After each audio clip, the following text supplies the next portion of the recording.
Tony Stark.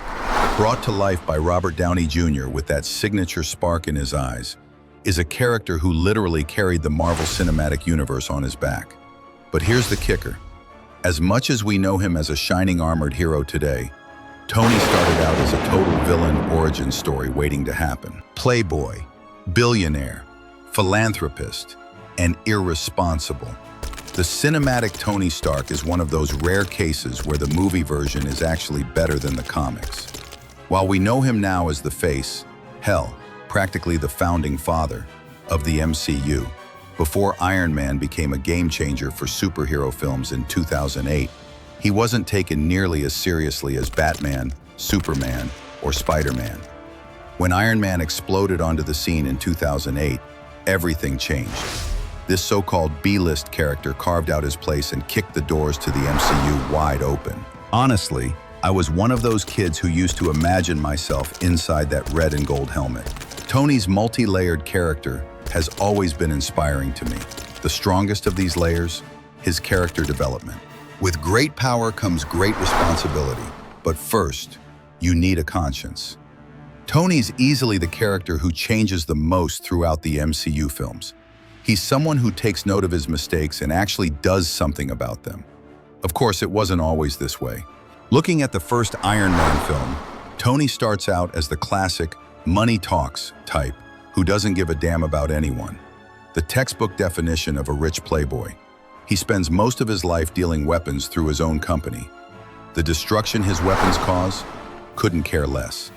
All that matters to him is making money and living in party like there's no tomorrow mode. His line, "I'd stop selling weapons if I thought they were ending up in the wrong hands," perfectly sums up just how careless and arrogant he is at this point.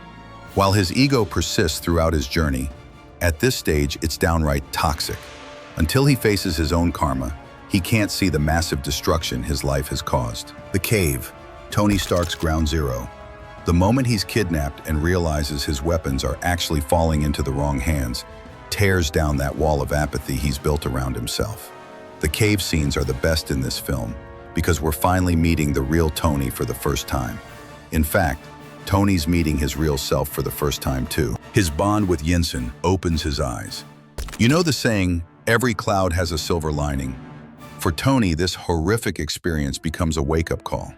For the first time in his life, this guy who took zero responsibility for the consequences of his actions finally understands what his choices really mean. On the outside, he had all the wealth and possessions, but inside he was completely empty. He was the living embodiment of, "You can't buy happiness." Yinsen describes him perfectly. A man who has everything and nothing.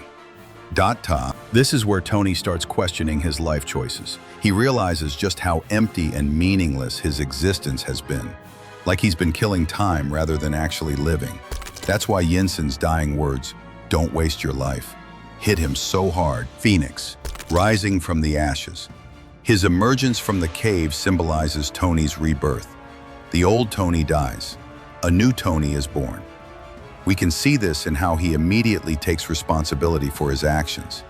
His first move, shutting down his company's weapons division. Actions speak louder than words, and Tony's finally starting to act instead of just talk. This is where Obadiah Stane enters the picture.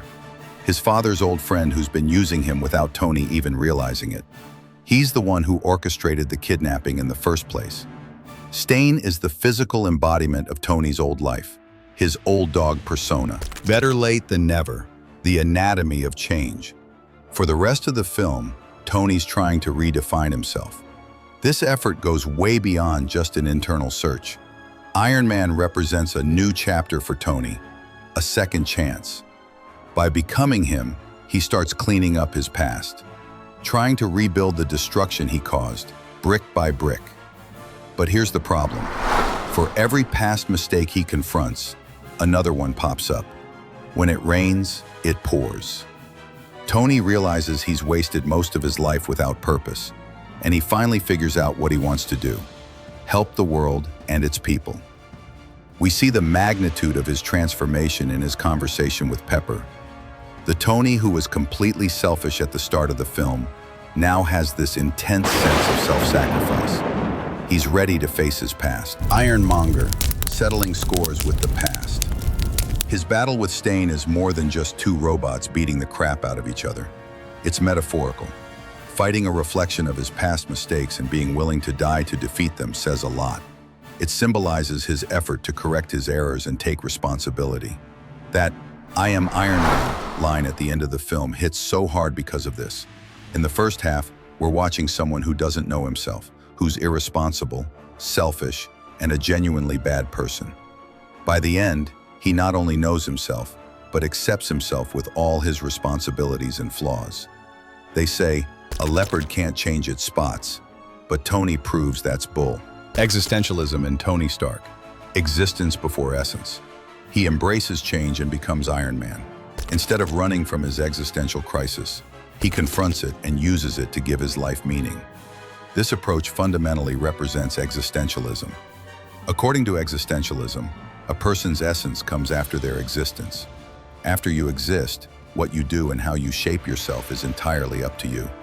As Sartre said, humans are undefined beings. They create their own life, their own definition through their own choices. Tony's attitude after realizing the destruction his weapons caused, his effort to fix the consequences, his self-reconstruction in the cave, and his transformation into someone completely different. It all perfectly aligns with this philosophy. It's never too late to turn over a new leaf. Tony's transformation is genuinely inspiring. Sometimes we think it's too late to change everything, but changing late is always better than never changing at all. After all, right now is the youngest we'll ever be for the rest of our lives. Even if it's late, Tony doesn't back down from trying to change what's wrong with his world.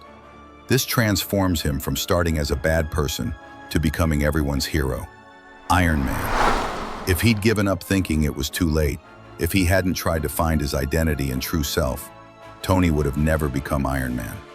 Instead, he would have continued wasting his life meaninglessly, spending the rest of his days as a bad person who didn't care about the consequences of his actions. Beyond the armor, real power, but instead, he learns to put others before his own interests. He understands the value of doing things for others, of helping people. Money can't buy happiness, but you can find love and purpose. He also strengthens his human connections.